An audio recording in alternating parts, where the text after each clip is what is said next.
الحمد لله نحمده ونستعينه ونستغفره ونؤمن به ونتوكل عليه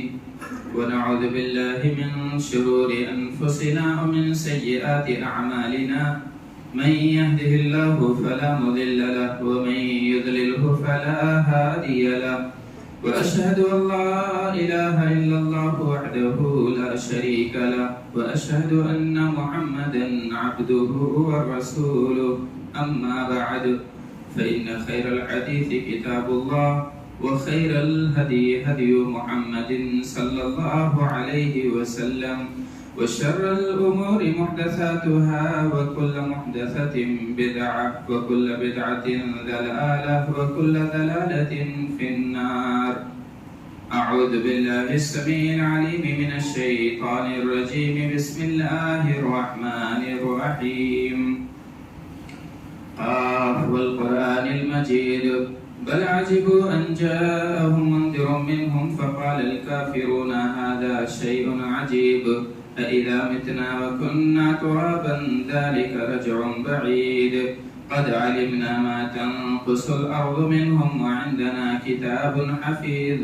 بل كذبوا بالحق لما جاءهم فهم في أمر مريج أفلم ينظروا إلى السماء فوقهم كيف بنيناها وزيناها وما لها من فروج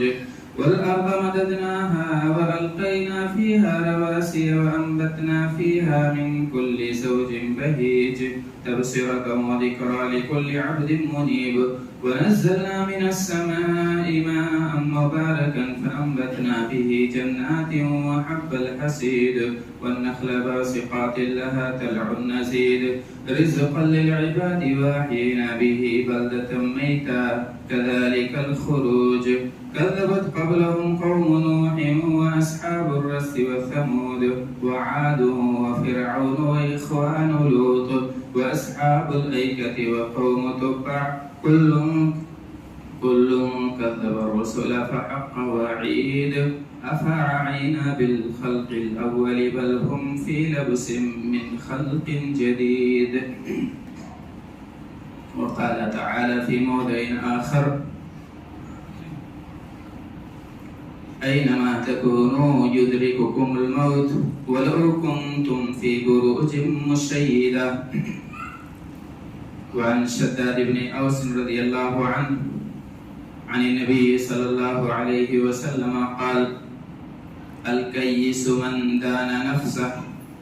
وعمل لما بعد الموت. محترم حاضرین جمعہ، میرے دینی اور ملی بھائیوں، دوستو، عزیز بچوں، میری ماں اور بہنوں،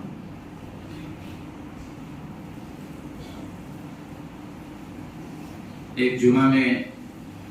موت سے متعلق گفتگو ہوئی تھی. آج انشاءاللہ موت اور اس کی تیاری سے متعلق بات کریں گے. ہم لوگ سنتے رہتے ہیں کہ فلاں آدمی مر گیا،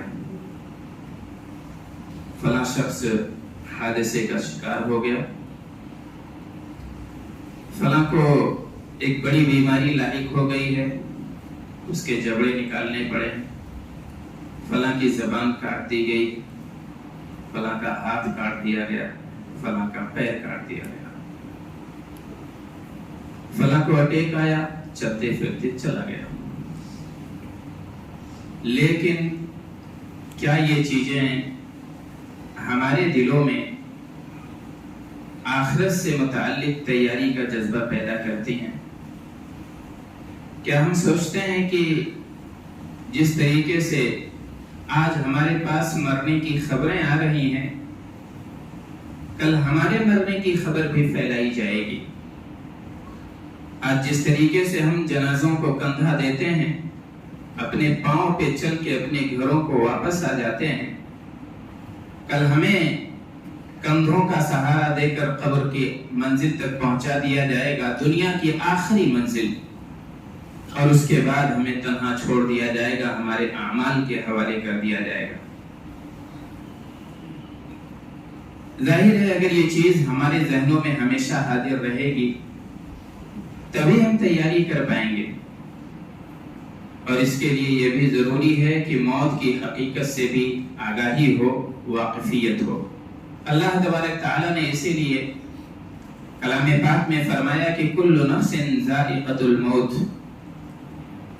کہ ہر نفس کو مر جانا ہے۔ وَيَبْقَى وَجْهُ رَبِّكَ ذُو الْجَلَالِ وَالْإِكْرَامِ، كُلُّ مَنْ عَلَيْهَا فَانٍ، ساری چیزیں فنا ہو جائیں گی۔ وَيَبْقَى وَجْهُ رَبِّكَ ذُو الْجَلَالِ وَالْإِكْرَامِ، اور تیرے رب کا چہرہ باقی رہے گا، اس کی ذات باقی رہے گی جو کہ قابل عزت ہے اور قابل احترام ہے۔ اللہ تبارک تعالیٰ نے کہا وَإِنَّمَا تُوَفَّوْنَ أُجُورَكُمْ يَوْمَ الْقِيَامَةِ، قیامت کے دن تمہارے مرنے کے بعد تمہیں بدلہ دیا جائے گا، کیونکہ حساب لگایا جا رہا ہے، ریکارڈ تیار ہو رہا ہے، تمہاری نیکیاں لکھی جا رہی ہیں اور تمہارے جرائم نوٹ کیے جا رہے ہیں۔ یہ یوں ہی نہیں ہے بلکہ ان کا تمہیں حساب دینا پڑے گا، اور اللہ تبارک تعالیٰ کسی نیکی کا بدلہ ضائع نہیں کرے گا، کسی اچھائی کا صلہ اللہ تبارک تعالیٰ اس سے آدمی کو محروم نہیں رکھے گا، اور اسی بنیاد پر، انہی نیکیوں کی بنیاد پر اللہ تعالیٰ جنت اور جہنم کا فیصلہ فرمائے گا۔ فَمَنْ زُحْزِحَ عَنِ النَّارِ وَأُدْخِلَ الْجَنَّةَ فَقَدْ فَازَ، اگر کسی کو جہنم سے بچا لیا گیا اور جنت میں ڈال دیا گیا تب تو وہ بامراد ہو گیا، وہ کامیاب ہو گیا۔ فقد فاز، اسے کامیابی مل گئی۔ اور جس کے ساتھ اس کا الٹا برتاؤ کیا گیا تو وہ خائب ہوگا، خاسر ہوگا، ناکام ہوگا۔ اللہ تبارک تعالیٰ نے موت اور حیات کا سلسلہ روکا نہیں ہے۔ لوگ جیتے ہیں اور مر جاتے ہیں، اسی لیے ہم کہتے ہیں یہ موت اور زیست کا سلسلہ قیامت کے دن تک چلتا رہے گا۔ مرنے والوں سے عبرت پکڑنے والے ہوشیار ہیں، چالاک وہ لوگ ہیں جو ان مرنے والوں سے عبرت پکڑتے ہیں۔ اور مرنے کا سلسلہ ہم اپنی آنکھوں سے مرتا ہوا دیکھتے ہیں، اپنے جنس کے لوگوں کو جاتا ہوا دیکھتے ہیں، اور چرندوں پرند کو مرتا ہوا موت کے گھاٹ اترتا ہوا دیکھتے ہیں۔ بارش نہیں ہوتی ہے تو فصلوں کو سوکھتے ہوئے ہم اپنی آنکھوں سے دیکھتے ہیں۔ یہاں تک کہ ہمارے بدن کے اندر، ہمارے جسم کے اندر جو خلیات ہیں، جو ہماری زندگی کا باعث ہیں، جن کے ذریعے سے ہمیں زندگی ملتی ہے، وہاں بھی موت اور زندگی کا سلسلہ چلتے رہتا ہے، زیست اور حیات کا سلسلہ چلتے رہتا ہے۔ ہمارے جسم میں جو خلیات ہیں جو کہ لاکھوں کی تعداد میں ہیں، اور تقریباً جو ہے 60,000 خلیے موت کی آگوش میں چلے جاتے ہیں۔ کتنے لمحے میں یا کتنی مدت میں؟ سال بھر میں 60 لوگ نہیں مرتے ہیں، یا مہینے بھر میں نہیں، ایک دن میں نہیں، بلکہ ایک گھنٹے کے اندر ہمارے بدن میں تقریباً 40,000 سے لے کر 60,000 خلیے مر جاتے ہیں۔ اور اتنی ہی تعداد میں پھر ہماری ہڈیوں اور ہماری گوشت پوست کے عناصر سے اللہ تبارک تعالی نئے خلیات کو پیدا کرتا ہے۔ تو یہ مرنے کا سلسلہ ہمارے جسم میں بھی چلتے رہتا ہے، ہمارے سماج، ہمارے معاشرے اور ہماری کھیتیوں، ہماری فصلوں میں،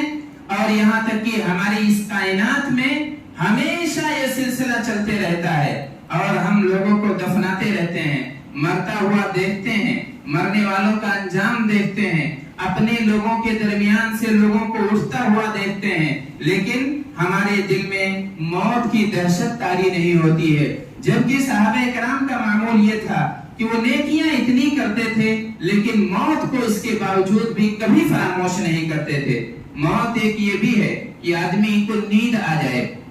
آدمی کو نیند آ جاتی ہے، گویا کہ وہ بھی ایک طرح سے موت ہے، اور اسے شریعت میں موت صغریٰ کہا گیا ہے، یعنی آدمی کی آنکھ بند ہو جاتی ہے اور جو ہے اس کی روح ساکن ہو جاتی ہے۔ کتنے ایسے لوگوں کو ہم نے دیکھا ہے کہ جو موت صغریٰ کے شکار ہوئے، یعنی رات میں کھا پی کر سوئے اور جو ہے وہ ہمیشہ کے لیے سوئے رہ گئے، اور ان کی روح اللہ تبارک تعالیٰ نے واپس نہیں لوٹائی۔ واللہ یتوفی الانفس حین موتها، اللہ تبارک تعالیٰ مرنے والوں کو موت کے ٹائم پر ان کی روح قبض کر لیتا ہے، اور کچھ ایسے لوگ ہوتے ہیں جنہیں چھوٹی موت دی جاتی ہے، نیند کی آغوش میں انہیں سلا دیا جاتا ہے اور ابھی ان کے مرنے کا فیصلہ نہیں ہوا ہوتا ہے، ابھی کچھ دن باقی ہوتے ہیں اس مسافر کے، تو اللہ تبارک تعالیٰ اس کی روح واپس پلٹا دیا کرتا ہے۔ تو مرتا تو ہر آدمی ہے، ایک زندگی میں کئی بار مرتا ہے۔ ایک بڑی جو نیند ہوتی ہے وہ مرنے کے بعد سے حشر کے دن تک کی نیند ہے، اور اس ٹائم آدمی مر جاتا ہے اور ایک اس کی اللہ تبارک تعالیٰ روح قبض کر لیتا ہے، دنیا کی زندگی اس کی ختم ہو جاتی ہے۔ آپ لوگوں نے اپنی آنکھوں سے بھی دیکھا ہوگا کتنے ایسے لوگ جو مرتے ہیں، اندازہ نہیں ہوتا ہے کہ یہ سو رہے ہیں یا ان کی روح قفس انصری سے پرواز کر چکی ہے۔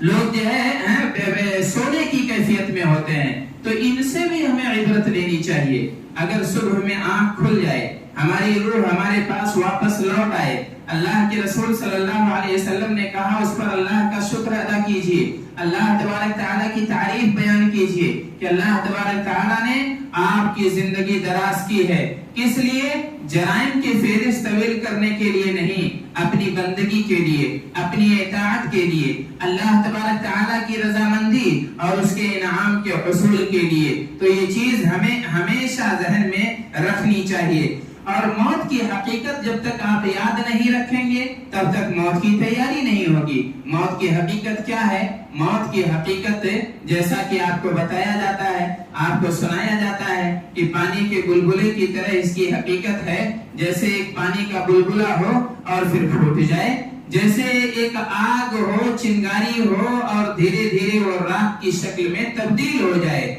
جیسے ایک گلاب کھلا ہوا ہو اور وہ مرجھا جائے۔ یہی انسان کی زندگی کی حقیقت ہے، اور اس حقیقت کو ہمیشہ اپنے نظر میں رکھنا چاہیے۔ اور اللہ کے رسول صلی اللہ علیہ وسلم کی ہدایت ہے کہ آدمی اگر موت کو بھول جائے تو اسے موت کی قبروں کی زیارت کے لیے جانا چاہیے۔ ان زمین کی پشت پر بکھری ہوئی قبروں کو دیکھیے اور ان سے عبرت پکڑیے، اچھے کام کرنے کے لیے ان سے حوصلے لیجئے۔ اللہ کے رسول صلی اللہ علیہ وسلم فرماتے ہیں كنت نهيتكم عن زيارة القبور فزوروها فإنها تذكر الآخرة۔ میں منع کرتا تھا تم کو قبروں کی زیارت کرنے سے، لیکن اب قبروں کی زیارت کو جایا کرو، قبریں دیکھا کرو، اور وہاں سے جانے کا فائدہ یہ ہوگا کہ تذکر الآخرہ، اس سے تمہیں آخرت کی یاد آ جائے گی، تمہیں احساس ہوگا کہ ہمیں مرنا ہے۔ اور عمر بن عبدالعزیز رحمہ اللہ یہ کہتے ہیں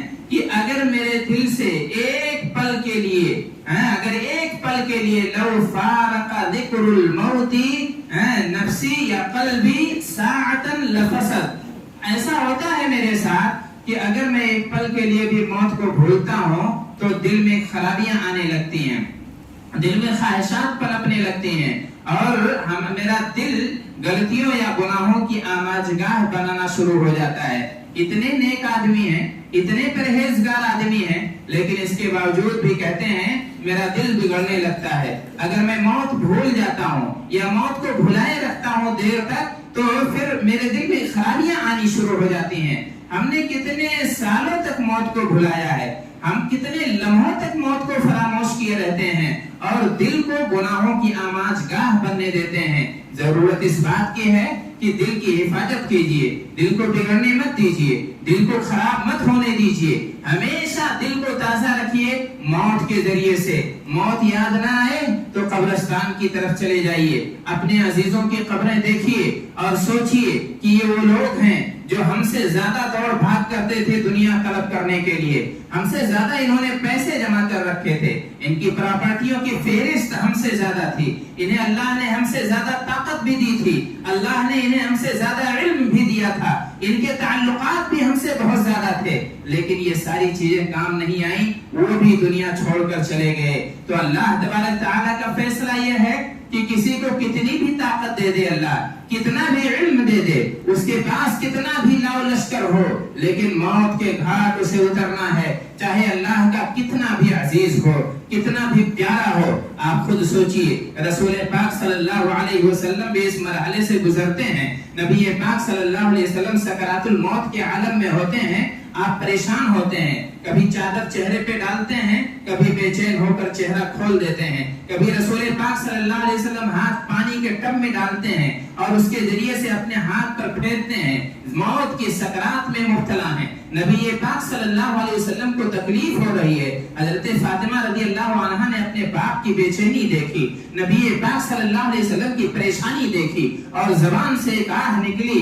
واہ کرب ابا، کہ میرے والد کی تکلیف کتنی بڑھی ہوئی ہے، کتنے بے چین نظر آ رہے ہیں، کتنے پریشان نظر آ رہے ہیں۔ نبی پاک صلی اللہ علیہ وسلم نے کہا، میری بیٹی اب تو خوش ہو جا، آج کے بعد تیرے باپ کو کبھی پریشانی نہیں ہوگی، آج کے بعد تیرے باپ پر کبھی مشقت نہیں آئے گی، اللہ تبارک تعالیٰ کی نعمتوں میں ہوگا تیرا باپ، اللہ تبارک تعالیٰ کے انعام میں اور اس کی رضا دعائی کی زندگی گزار رہا ہوگا۔ میرے بھائیوں اور دوستو، تب جب رسول پاک صلی اللہ علیہ وسلم اس دشواری سے گزرے ہیں، جب نبی پاک صلی اللہ علیہ وسلم کو پریشانی جھیلنی پڑی ہے اور موت سے دو چار ہونا پڑا ہے، جیسا کہ اللہ تبارک تعالیٰ نے کہا، کل نفس ذائقۃ الموت، ہر نفس کو موت کا مزہ چکھنا ہے، وما محمد الا رسول قد خلت من قبله رسل افإن مات او قتل انقلبتم على اعقابكم۔ نبی پاک صلی اللہ علیہ وسلم کے بارے میں اللہ تبارک تعالیٰ نے کہا، اللہ کے آپ سچے رسول ہیں، اللہ کے برگزیدہ رسول ہیں اور آپ کو ہم نے اپنا رسول بنایا ہے۔ وما محمد الا رسول قد خلت من قبله الرسل، آپ کی طرف بہت سارے رسول آئے اور وہ موت کے گھاٹ اتر گئے، انہیں بھی موت کا مزہ چکھایا اللہ تبارک تعالیٰ نے۔ اللہ تبارک تعالیٰ کے نیک اور چنندہ بندے بھی چلے گئے، ایسے ہی آپ بھی اس سلسلے کی ایک کڑی ہیں۔ آپ آخری رسول ہیں، آپ سب کے سردار ہیں، آپ سید الانبیاء ہیں، آپ رسولوں کے امام ہیں، لیکن پھر بھی آپ کو موت کا مزہ چکھنا ہوگا۔ اور اسی آیت کو پڑھ کر حضرت ابو بکر صدیق رضی اللہ عنہ نے مدینے والوں کی بے چینی دور کی تھی، حضرت عمر فاروق رضی اللہ عنہ کا غصہ ٹھنڈا کیا تھا۔ جب عمر فاروق رضی اللہ عنہ نے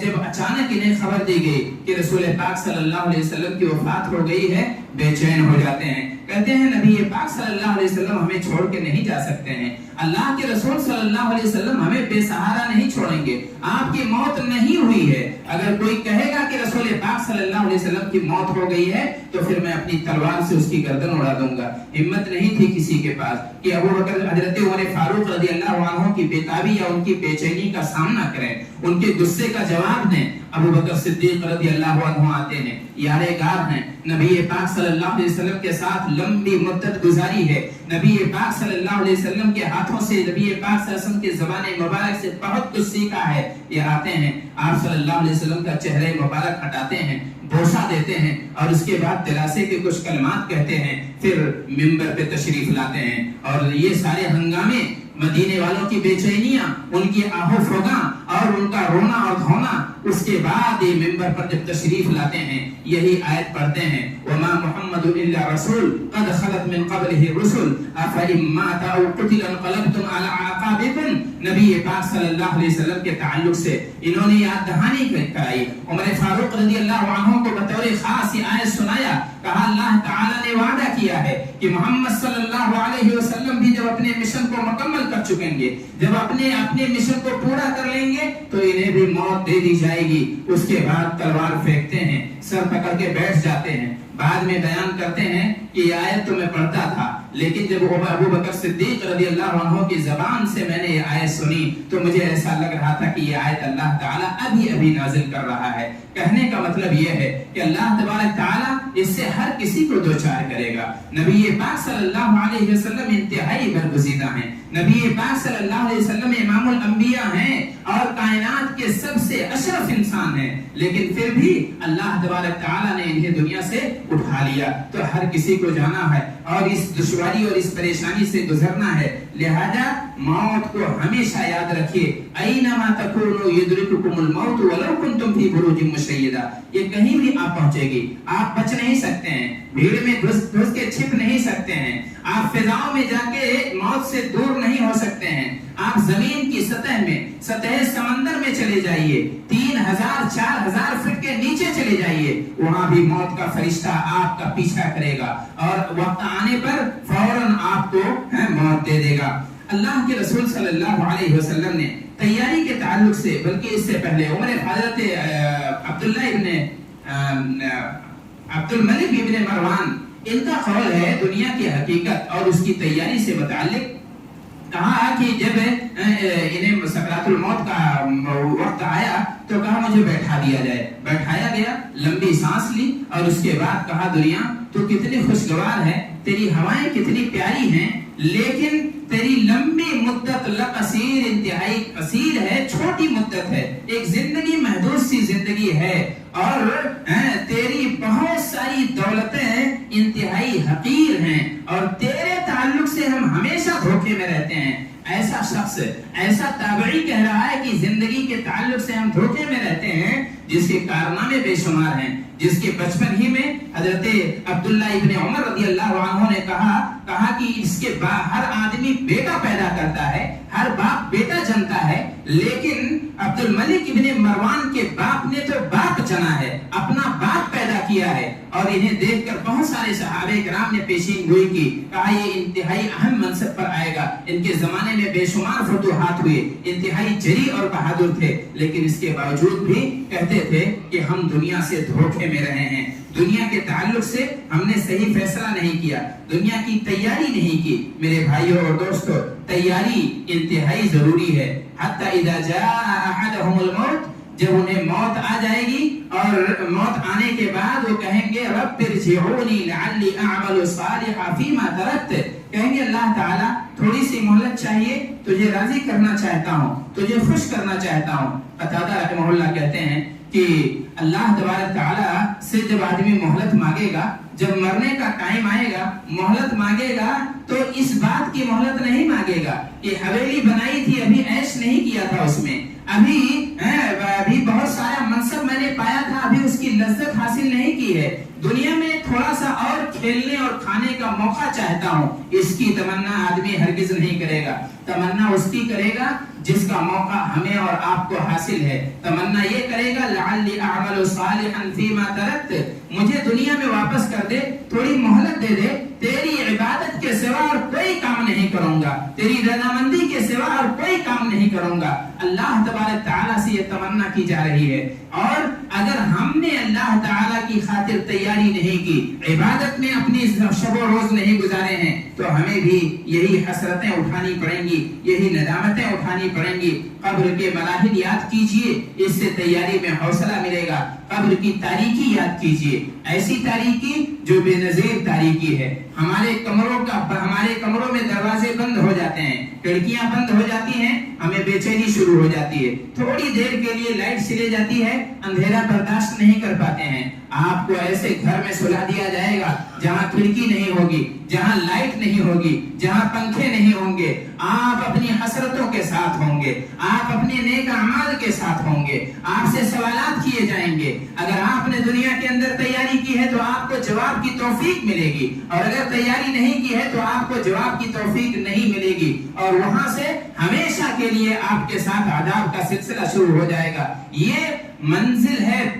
پہلی منزل ہے آخرت کی، اور دنیا کی آخری منزل ہے، اسی لیے اس کی تیاری بطور خاص ہونی چاہیے۔ حضرت عثمان غنی رضی اللہ عنہ یہ جب قبر کے پاس سے گزرتے تھے، اتنا روتے تھے کہ آپ کی داڑھی تر ہو جاتی تھی۔ پوچھا گیا کہ جب آپ سے جنت کا ذکر کیا جاتا ہے، جہنم کا تذکرہ کیا جاتا ہے، تب آپ کو رلائی نہیں آتی ہے، لیکن قبر دیکھتے ہی آپ بے تحاشا رو کیوں پڑتے ہیں؟ تب انہوں نے کہا رسول پاک صلی اللہ علیہ وسلم نے فرمایا ہے کہ یہ آخرت کی پہلی منزل ہے۔ اگر اس کوٹری سے نجات مل گئی، اگر عذاب قبر سے نجات مل گئی، اگر یہاں کامیابی مل گئی، تو اس کے بعد پھر ہر مرحلہ آسان ہوتا چلا جائے گا۔ اللہ تبارک کے رسول صلی اللہ علیہ وسلم نے کہا کہ ایک دوسرا مرحلہ قبر میں یہ بھی آئے گا کہ آپ سے فرشتہ آ کے سوال کرے گا، آپ کے دین کے بارے میں پوچھے گا، آپ کے رسول کے بارے میں پوچھے گا، اللہ کے بارے میں پوچھے گا۔ اگر آپ نے انہیں پہچانا ہے دلیلوں کے ساتھ، اگر آپ نے اس کے تقاضے نبھائے ہیں، تو پھر آپ کو اللہ تعالیٰ جواب کی توفیق دے گا،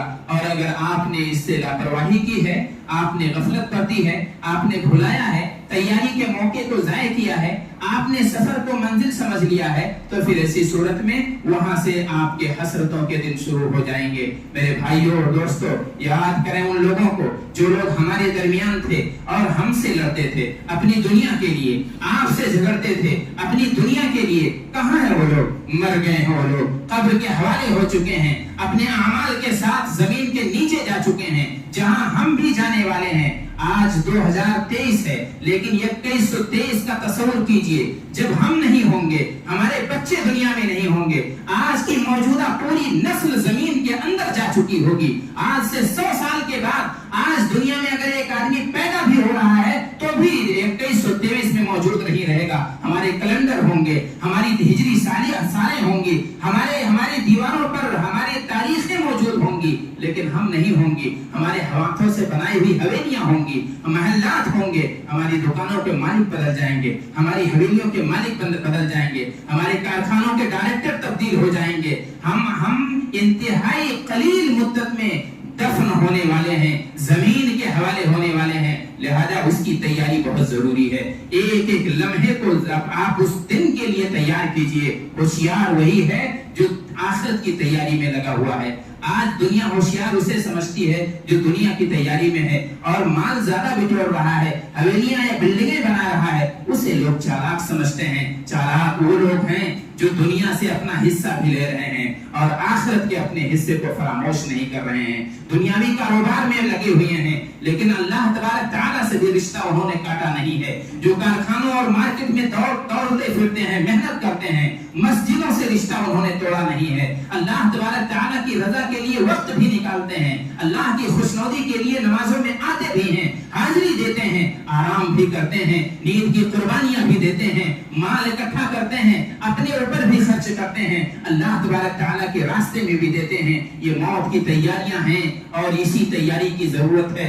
اس تیاری کی ضرورت نہیں ہے کہ ہمارے گھروں کے سامنے راستے تنگ ہوتے جا رہے ہیں، اتکرمن ہوتا جا رہا ہے اور اس کے بعد جو ہے ایک دوسرے کے ساتھ زیادتیوں کا سلسلہ بڑھتا جا رہا ہے، ظلم کی تاریخ لمبی ہوتی جا رہی ہے۔ پھر میرے بھائیوں اور دوستوں، اس تیاری سے بچیے۔ آپ صدقہ جاریہ کے اہتمام کیجئے، گناہ جاریہ ترک کر دیجئے، اللہ تعالیٰ کو خوش کیجئے۔ اللہ تبارک تعالیٰ سے دعا ہے کہ اللہ تعالیٰ ہمیں موت کو ہمیشہ یاد رکھنے کی توفیق دے اور اس کی تیاری کی بھی توفیق عطا فرمائے۔ آمین۔ بارک اللہ لنا و لکم۔